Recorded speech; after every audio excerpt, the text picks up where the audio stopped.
Hello everybody, who's coming up tonight on Now?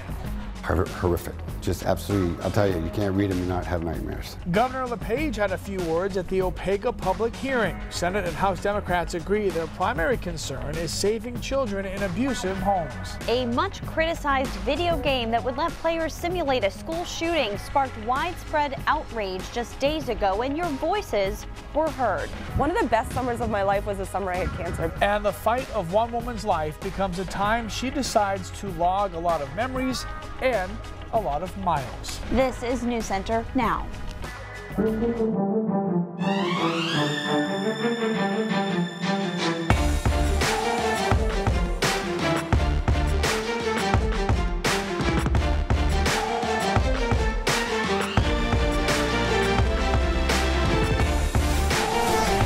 Maine lawmakers listened to nearly 6 hours of testimony about child welfare in our state from experts, other lawmakers, and people involved in the child protective system. Good evening, everybody. I'm Lee Goldberg. And I'm Lindsay Mills. Today's public hearing was in response to a report released last week by Maine's watchdog agency and an investigation into 2 high-profile child abuse deaths. Christina Rex is in Augusta. Christina, the first person to testify was someone with a lot of power and personal experience with the system. Yeah, Lee and Lindsay, it was Governor LePage. He spoke from his personal experience of growing up in an abusive home. The governor gave 4 major recommendations for reforming the child welfare system in our state to ensure that no more children die on his watch. As a person who had personally experienced the trauma of growing up in an abusive home, I take full responsibility in ensuring that we, for the rest of my term, that we fight to make sure that we fix these laws. These young children should not have died. Governor LePage visibly shaken. He's one of a small group of people who knows exactly what happened to Marissa Kennedy and Kendall Chick. Horrific. Just absolutely, I'll tell you, you can't read them and not have nightmares. The governor says he's prepared to go into a special session to fix Maine's child welfare laws, and in the meantime is offering 4 major recommendations to lawmakers. First, a change in priorities for child abuse cases. The top priority in the state of Maine is reunify a child with his family. That's not always the best case. Governor LePage wants family reunification to be less of a priority. A push that social worker Mark Moran says is easier said than done. He remembers his first home removal like it was yesterday. And the child was screaming, and we kind of hustled the child into the car seat in the back of my car and drove off to the DHHS office to be able to locate a foster home. It's an incredibly difficult thing to do. Governor LePage's second recommendation: criminalizing a failure to report suspected abuse for mandatory reporters, meaning teachers, doctors, and more. But if there is no consequences for not reporting, nothing happens. His third suggestion: a major overhaul of child protective services technology. A system that is very, very outdated. By 15 years, he says. The governor's final push for caseworkers. He says the state needs more of them, and they need better training and more support. Because the careers are too short. They burn out too quickly. Now, the governor presented an 11-page report to lawmakers today. He said this is the most important issue that's been tackled in his administration so far, and he fully expects a special legislative session to fix the child welfare system. Now, coming up on NewsCenter Maine at 5:30, we'll hear from other people who spoke today, including the story of one foster mom. Live in Augusta, Christina Rex, NewsCenter Maine. Classes at a Scarborough middle school were evacuated after a bomb threat today. Students were temporarily moved to a nearby building before ultimately being sent home. It all started around 9:45 this morning. Police were notified of a message reportedly left on a bathroom wall. The note said there was a bomb in the school. Using bomb-sniffing canines, police were able to sweep the middle school for potential threats. Scarborough Police Chief Robbie Moulton says a nearby camera may have caught the students responsible. We will have more tonight from Scarborough on NewsCenter Maine at 6 o'clock. Comedian Samantha Bee is under fire today for using a vulgar term to describe Ivanka Trump on her TBS show. White House Press Secretary Sarah Sanders responded to the insult, calling Bee's language vile and vicious, and said executives at TBS and corporate parent Time Warner must, quote, demonstrate that such explicit profanity about female members of this administration will not be condoned. Bee's reference came towards the end of a segment about President Trump's immigration policies on her show called Full Frontal. Yes, she used the slur in urging Ivanka Trump to speak to her father about policies that separate children from their parents. And Bee took to Twitter this afternoon to apologize to Ivanka, saying, quote, I would like to sincerely apologize to Ivanka Trump and to my viewers for using an expletive on my show to describe her last night. It was inappropriate and inexcusable. I crossed a line and I deeply regret it. If the gun crowd is avoiding Dick's Sporting Goods because of its new corporate policies restricting gun sales, the numbers don't show it. After the February school shooting in Parkland, Florida, Dick's Sporting Goods announced that it would pull all assault-style rifles from its inventory, as well as raising the age required for the sale of all guns to be 21.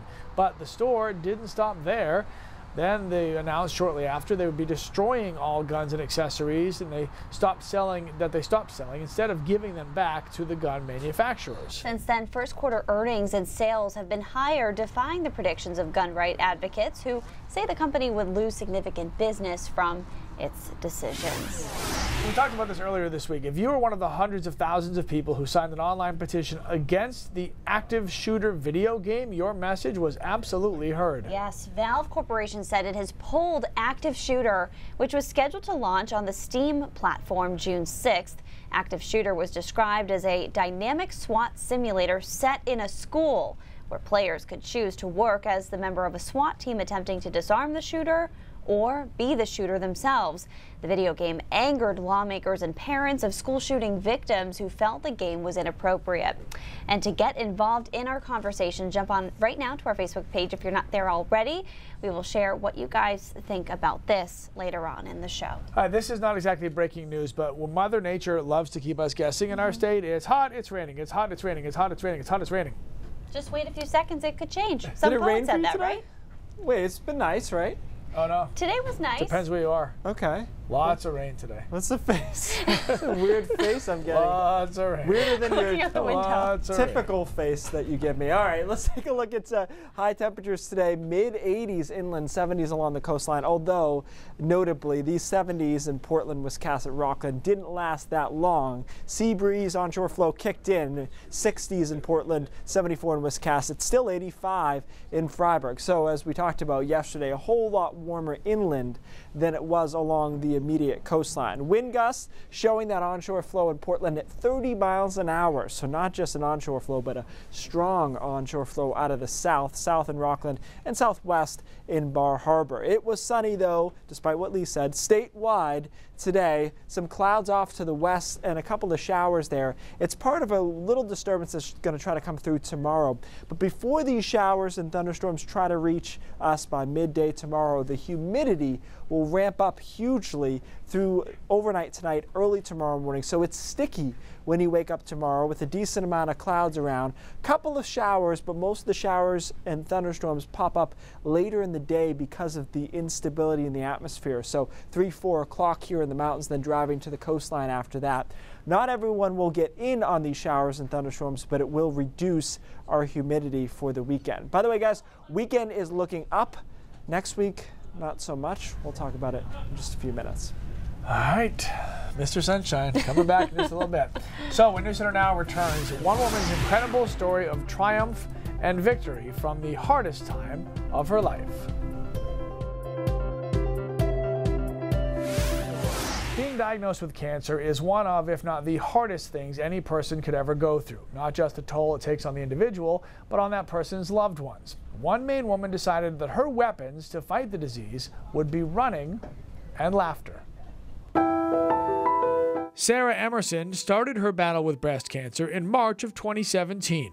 Over the last 14 months, she has endured radiation and chemotherapy, a double mastectomy, and reconstructive surgery. On this day, she would walk into the New England Cancer Specialist building for her final infusion. I'm excited and sad, kind of. It's weird.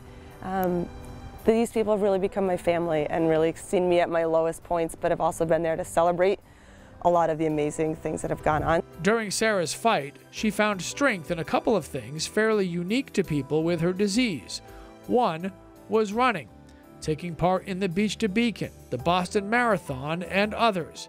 And whether she was running with people or cheering for people, she was always inspiring people. But it gave me that goal, and it gave me a reason to get up every day, and I think that's really important when you have cancer or any really kind of serious illness or thing going on in your life, because we all have a cancer of some sort in our life. Something that's hard, stressful, really, overwhelming for us is a reason to get up and to keep moving every day, and running for me was that. The other was humor. Wow, one of the best summers of my life was the summer I had cancer. Sarah chronicled her journey on social media, and it was very rare to see anything besides a smile. Really feel like the body follows the mind. So if you can put yourself in the best mindset possible, your body's going to heal faster. It's going to be less stressed, more relaxed, and be able to do what it needs to do to get rid of this cancer. So I really just chose happiness.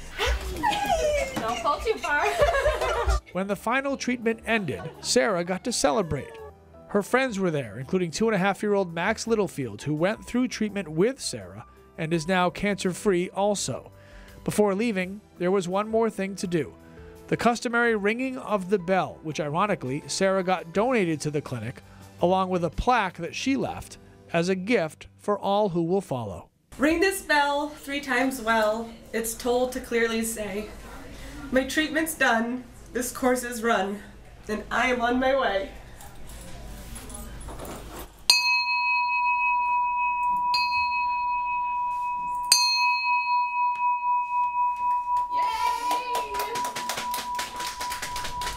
Now, for Sarah Emerson, exercise was very important in her battle with cancer, but there is actual medical proof that while you don't have to run a marathon, exercise can be an extremely helpful part of cancer treatment. But one of the major side effects of the treatment itself, for example, is fatigue. And we know that people who exercise experience paradoxically less fatigue than people who are completely inactive. So even that little amount of exercise that you can put, a walk, 30 minutes of walk, that's plenty of exercise to make the treatment be much more tolerable. Speaking of tolerable, the weather's been tolerable lately. Will it continue? Keith coming back with that full forecast in just a couple of minutes.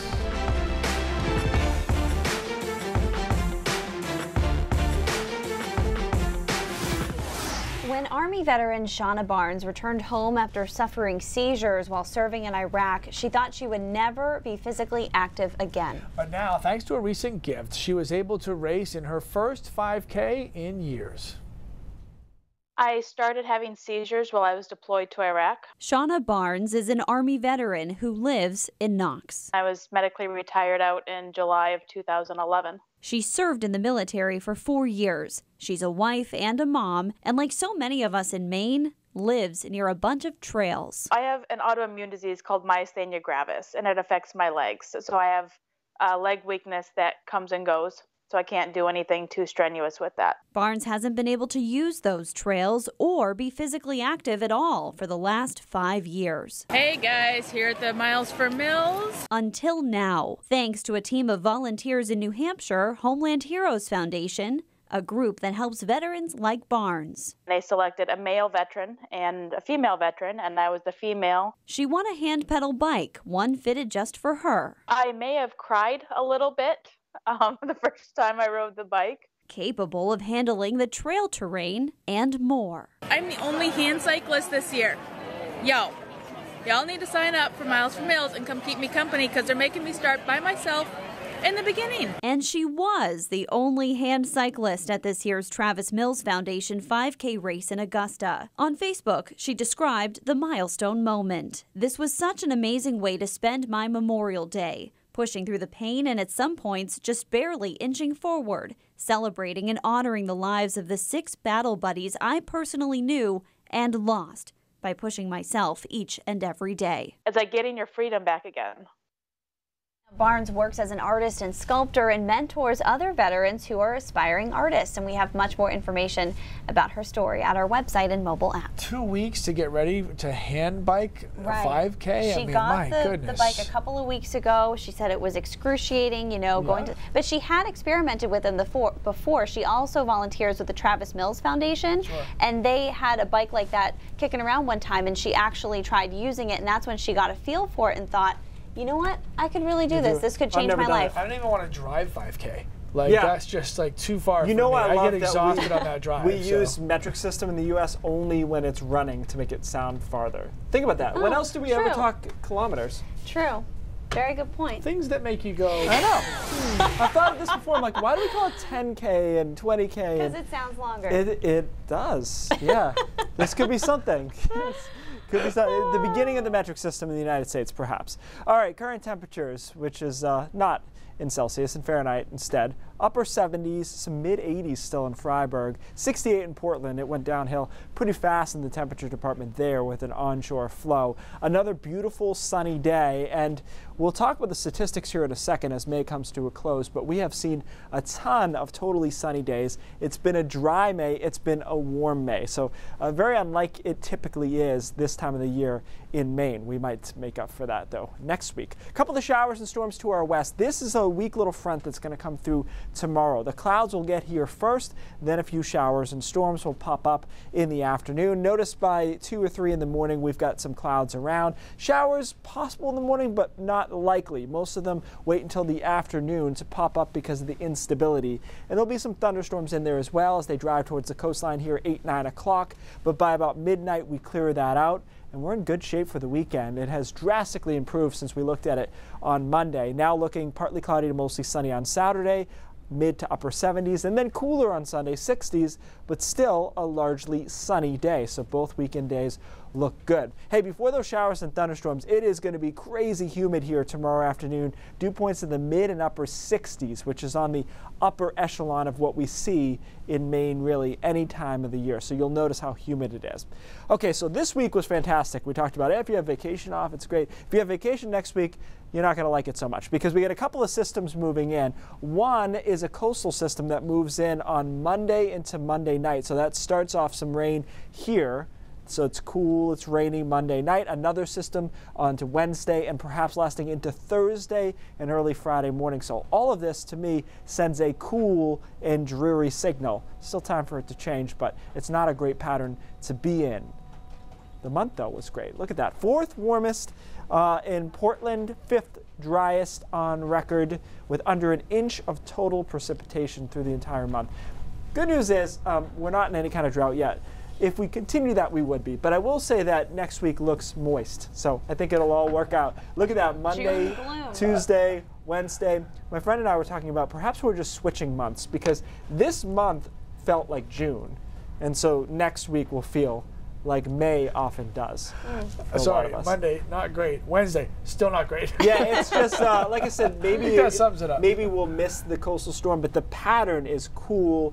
It's wet, and you can just see it on the broad stroke. So we'll see how it kind of some June ends gloom. Up. Yeah. On the horizon. Well, geez, thanks. Thanks, Chief. Appreciate what have you done for us lately, right? Let's check in now on what some of you are saying today about the game Active Shooter getting pulled ahead of its release. Lori Davis-Higgins says, thank God those game developers are sick individuals. Justin Master says he grew up on Call of Duty and other games and he never acted out the violence from them, and says the new generation doesn't seem to understand the difference between reality and make-believe. And Lynn Lark posted, the game was in poor taste. Pulling it is the right thing to do. All right, NewsCenter at 5:30 coming up next. Cindy Williams has a look ahead. Hey, Cindy. Hi, guys. We got a lot of news coming up in the next half hour, including a man from Rockland could face criminal charges after he told a friend that he was hearing voices in his head, and those voices were telling him to shoot up a school. Just so happens there's a school right across the street from him. That coming up. Plus, a bitter cold snap that we had this past winter could lessen the amount of honey available in our state. Experts are saying that a lot of bees have gone MIA. Those stories and more ahead in the next half hour. All right, Cindy, thanks so much. Stick around. Raindrops when we come back. I wish they had caught your hand movements there. So close. It was very so Close. Okay. Anywho, so today's brain drops, as Lindsay and I talked about, this is light reading. I like to do this at the beach. Yeah. Journal of the American College of Cardiology. I've already read it like 3 times. Yeah, it's about supplements and minerals and cardiovascular prevention and treatment.